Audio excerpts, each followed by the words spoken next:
मैं यहाँ से जो बातें कह रहा हूँ, पुरुष भी अच्छे अच्छे मैसेज लिख रहे हैं और माताएं भी बहुत अच्छे अच्छे मैसेज लिख रही है। ये संस्कार आपको अपने बच्चों को देना चाहिए।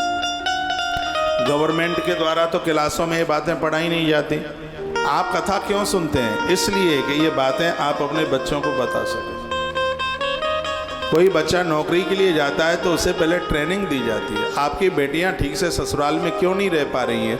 क्योंकि बेटी ससुराल जा रही है, उससे पहले ठीक से ट्रेनिंग नहीं दे पाए आप उन्हें कुछ बता ही नहीं पाए, आप उन्हें कुछ समझा ही नहीं पाए। बेटा ससुराल जावे, गृहस्थ की सीढ़ी पर पाँव रखता है, उसको कोई समझाने वाला होना चाहिए।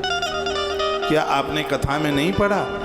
जिस समय माता पार्वती अपनी ससुराल जाती है, सीता माई अपनी ससुराल जाती है, तो ये माताएं अपनी बेटी को बिठा करके समझाती हैं। तो चौपाइयाँ वहाँ की बहुत हैं, जहाँ पर माता मैना ने अपनी बिटिया को समझाया था, पातिव्रत धर्म समझाया था। पति के चरणों में श्रद्धा रखना कितनी बड़ी उसकी विशेषता, महिमा, ये स्वयं उस माँ ने बताया था। लेकिन आज कुछ बताया नहीं जाता। हाँ, बताया जाता है, कहा जाता है बेटा आराम से जगना नहीं, निमोनिया हो जाएगा। बस अपने आदमी को ही मानना है। सास कुछ कहे तो मुझे फ़ोन कर देना, इसको मैं सीधा कर दूँगी। ये जितनी समझन हैं ये आजकल अपनी सास को सीधा करने में बहुत ज़्यादा लगी हैं, लेकिन उनको ये नहीं पता है कि तुम्हारे घर की बहू की जो माँ है वो भी तुम्हें सीधा करने की तैयारी में लगी है। वो तो जैसे को तैसा है। अपने आप को सीधा करिए, समधन को सीधा मत करो। अपने आप को संभालिए, अपने आप को ठीक कीजिए।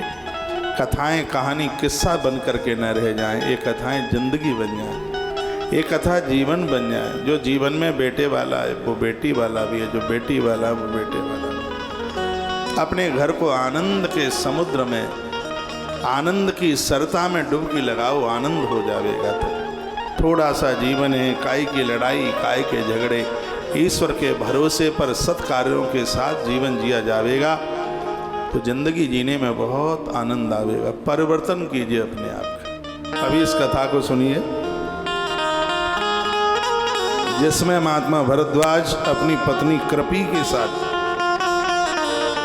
कितना स्नेह करते हैं वो आप सुनने को जा रहे हैं। वही माता कृपी है जिसने एक चिरंजीवी पुत्र को जन्म दिया, जिसका बेटा चिरंजीवी है। स्वयं भगवान महादेव गंगा के किनारे पर बहुत बड़ा तप किया था।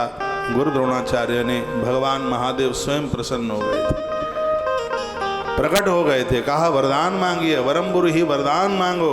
आंख में आंसू आ गए, द्रोणाचार्य की आंख में आंसू आ गए और वह कहने लगे मेरे पिता भरद्वाज एक योग्य पोता यानी एक योग्य नाती चाहते थे, तो मेरी तो आपसे बस प्रार्थना है कि मेरे घर में कोई दिव्य आप जैसा कोई पुत्र।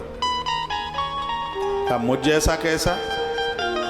वो कहते हैं जैसे आपकी कभी मृत्यु नहीं होती वैसे ही मेरे पुत्र की कभी मौत न हो, मुझे एक ऐसा चिरंजीवी पुत्र चाहिए। तो भगवान ने कहा तो ऐसा तो मैं ही हूँ, तुमने मेरे लिए तप किया है तो मेरा वरदान है तुम्हें ऐसा बेटा मिलेगा जिसकी कभी मौत नहीं होगी, वो चिरंजीवी होगा।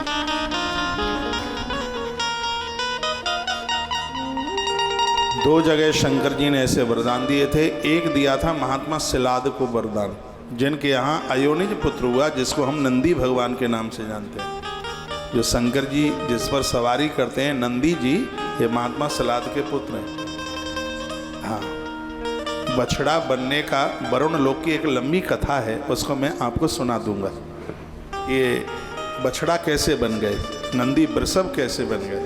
नहीं तो उन्होंने मुनि कुमार के रूप में जन्म लिया था, लेकिन ये वरुण की गौशाला में पहुँचे। बड़ा लंबा चैप्टर है। और भगवान शंकर ने उन्हें अपने वाहन के रूप में स्वीकार किया।